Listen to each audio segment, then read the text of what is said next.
Here all the way from Atlanta with his mom, you're in for the power of a 19-year-old named Aidan Anderson. So, Aidan, come on up here and bless us with some music, sir. Give a welcome to our young man, Aidan Anderson. Aidan Cares is his effort, and he's going all around the world inspiring. So, put your hands together for Aidan Anderson.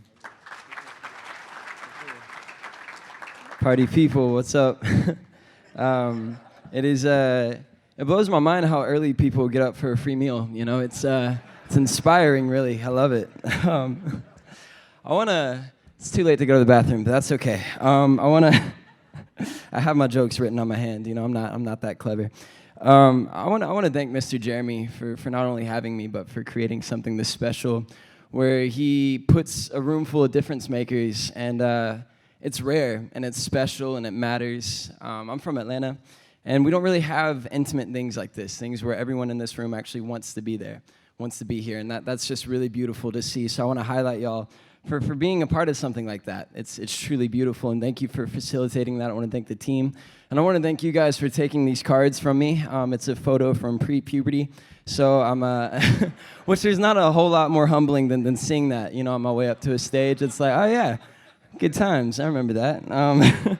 It wasn't that long ago. You know, I have a baby face. If I could grow a beard like Father Greg, I'd probably be in a better spot. But so I'm gonna tell my quick story. When I was 7, I got bored at this restaurant, and I was a really weird kid.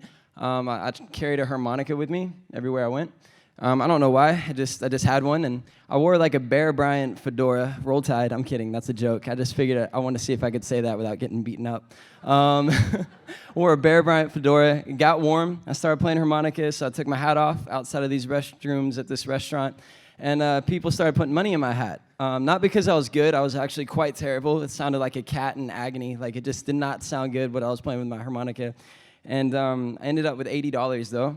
And I know, so it was pretty great. It's a good gig. $80, and I thought, well, this is cool because now I can buy a car, a house, retire, and just the list was endless. And you know, I look back and it's funny. Like, I didn't articulate that to my mom or anything, so she couldn't like pop my bubble. Like, hey, you know, you can't really do that with $80. And so I'm sitting thinking, man, what am I gonna do with this fortune?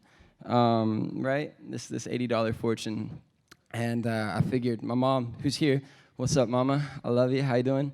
She, at a really young age, she modeled giving to me. You know, I wasn't just like born and had like this info in my head. It wasn't already downloaded. I had to learn it. I had to experience it. And she was a huge, huge part in facilitating that in my life. She modeled giving, and that was so important. Her legacy in our household was that we make a difference. It's what we do. And so she just enabled me to do that. And so I remember just this newsletter about African orphans battling intestinal parasites, and so I donated that money to them. And it blows my mind even to this day, because that one choice to give, it was small, it was simple, it was easy, but it changed my life. And I've never and will never be the same because of it.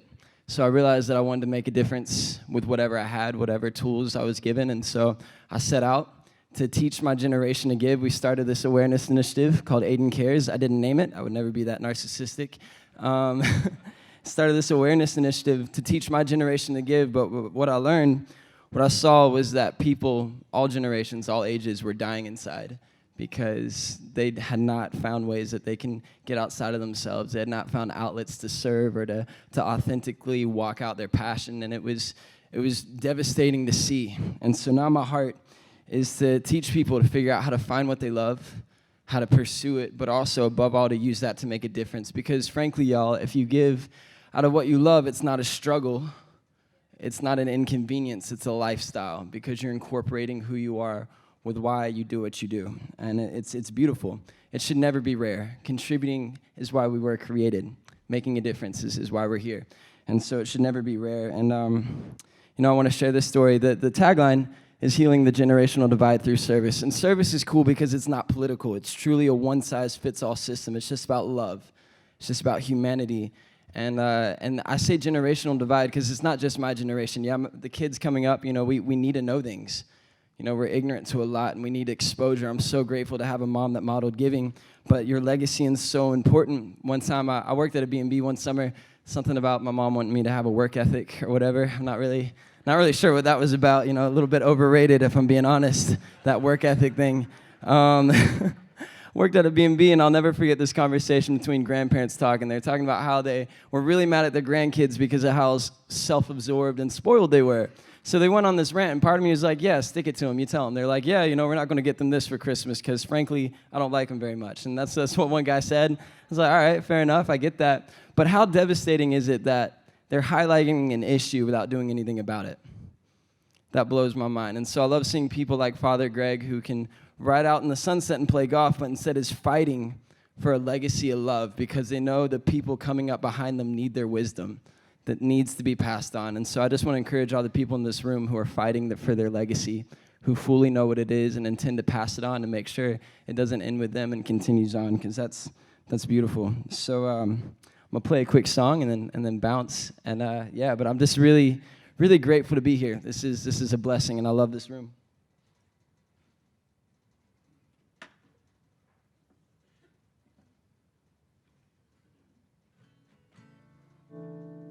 And also, shout out to the AV guy, because I'm only as good as my mic. I didn't meet you earlier, so I don't know your name, but I appreciate you, sir.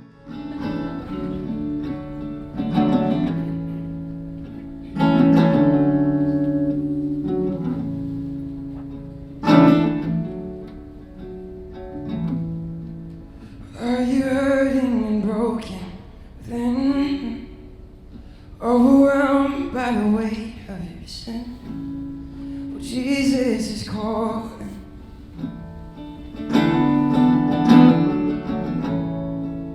Have you come to the end of yourself? Do you thirst for a drink from the well? Well, Jesus is calling.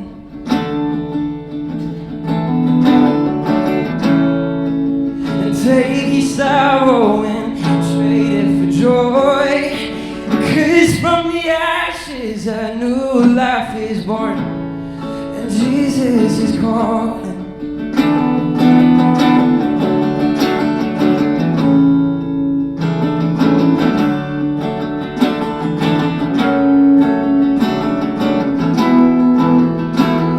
And love came down and rescued me.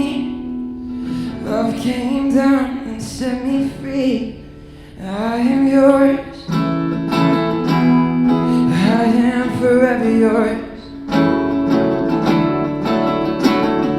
Mountain high, no valley low, I sing out, my soul, that I am yours. I am forever yours. And one thing I just want to say, it just fell on my heart. At the end of the day, it's all about love, and I think we fail as human beings. I think we fail as people when our love becomes selective, when we look for reasons to care about others, when we look for reasons to be compassionate. I think that's when we fail. Every Saturday in Atlanta, I'm committed to serving the projects. It's something that I've done for a while, and I love it. Just because I have this relationship with these families there, and it's rough. There's gang violence and just terrible things that happen on the daily, and it breaks my heart what especially the children are exposed to, and it's just this crippling thing. And one time I was there, and I broke protocol, and I was walking by myself. I just finished delivering groceries, and this guy came up to me, and he started walking towards me, and I looked, and there's a gun in the elastic of his pants, and I was pretty scared. Like, I think I peed a little. I'm not proud, but I did. And he came up to me, and he's like, and he's got tattoos on his face, and that just means you're tough, And he comes up to me, and he's like, yo, are you the dude that helps people? Are you the dude that prays for people? And I'm like, nope. He goes, no, but you're the little white dude that that helps people and prays for people. And I'm like, yep.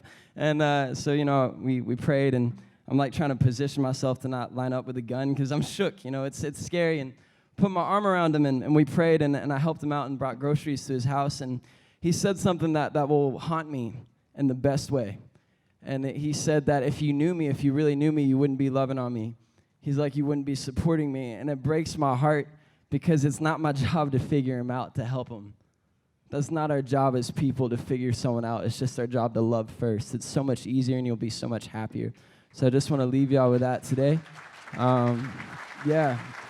It's huge. But thank you for your time. I really appreciate it. I hope y'all have a blessed rest of your afternoon. I'm hyped to hear you, sir. I heard you last night, impacted my life. Yeah, so y'all have a blessed day. Thank you.